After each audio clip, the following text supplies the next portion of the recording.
Mazuma Boxing back with another video. Alright, guys, coming off of that brutal body shot knockout win over Liam Smith.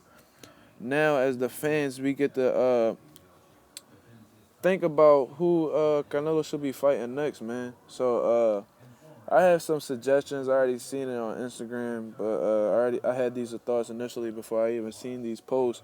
Now, first of all, it depends on what Canelo decides to do. I mean, I saw the weigh-in, and it seemed like he was struggling to make weight. I mean, when somebody got to get ass naked on the scale when your draws don't really weigh that much, it says a lot, and it shows a lot of concern in his camp that he possibly wouldn't have made weight that day, meaning yesterday.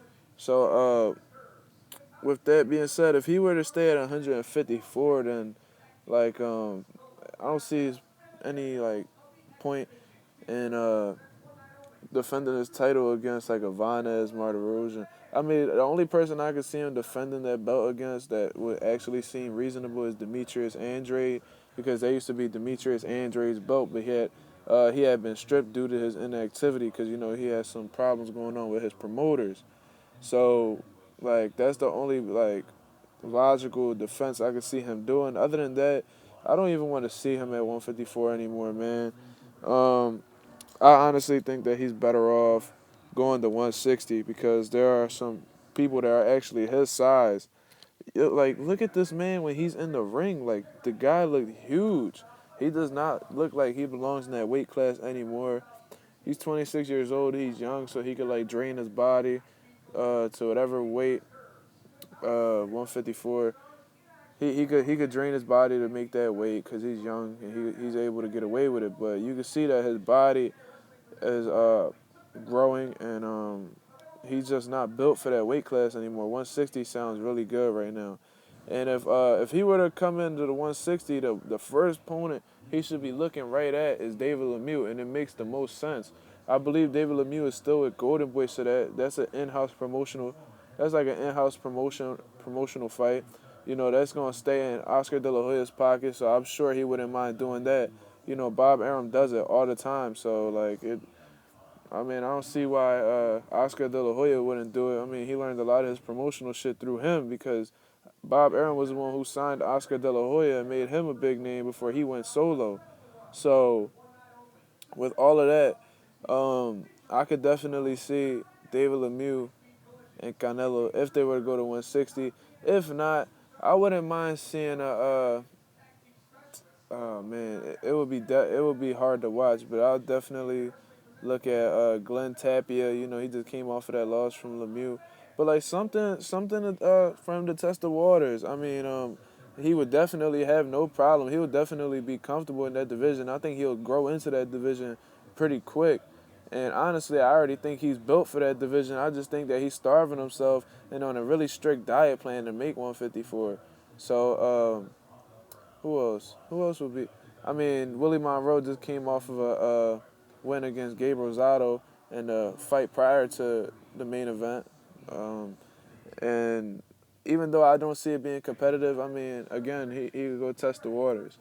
Um, so Willie Monroe Jr., Daniel Jacobs is taken right now because he has to face Triple G or whatever because the WBA ordered it.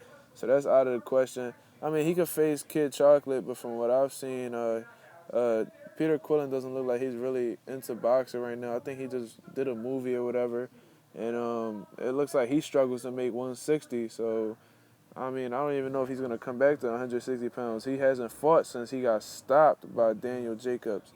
So, I don't know, man. I think it is very limited as far as I can see. And Billy Joe Saunders, man, he turning down Gabe Rosado and Willie Monroe, so I definitely know. And he was ducking Triple G for a while, so I definitely know he don't want that sauce with Canelo. So David Lemieux, I think that's a pretty good fucking fight, man. They both pretty big guys. They both could crack. And David Lemieux is a really aggressive guy. I mean, he's lost to some opponents like, what the fuck is this? But he had been champion after he beat, I think he beat Endime or whatever, and then he lost to Triple G, but then he came back. And I think he won two. I think he's on a 2 fight winning streak if I'm not mistaken. So um, I mean, I think that's the best fight available right now. They're not too far with. I mean, I think they're the same height and they're within the same age range. You know, and I saw the comparison. I'll put it on my video. Um, it's a pretty fair matchup, man. I like it. They had like the same wingspan and everything. Um, I mean, of course, I got Canelo winning that fight, but you know. I think that's a pretty competitive fight. Anything could happen because these are bigger guys that Canelo's gonna be getting hit by, and let's just see how he'll be able to take that power at 160. But it seems like he's taking power pretty well at 154. But I don't know, man. I mean, those are the most logical fights I could see happening. But let's just see what Canelo decides to do. If he wants to continue to starve himself to make 154, then so be it. I'm not that manager, so I really don't care. I mean, I care as a boxing fan, but at the end of the day, I'm just a boxing fan, so I can't really dictate what Canelo does. So until then, we're just gonna have to sit back and wait and see what he does. But until then, this is Mazuma Boxing, and we out it.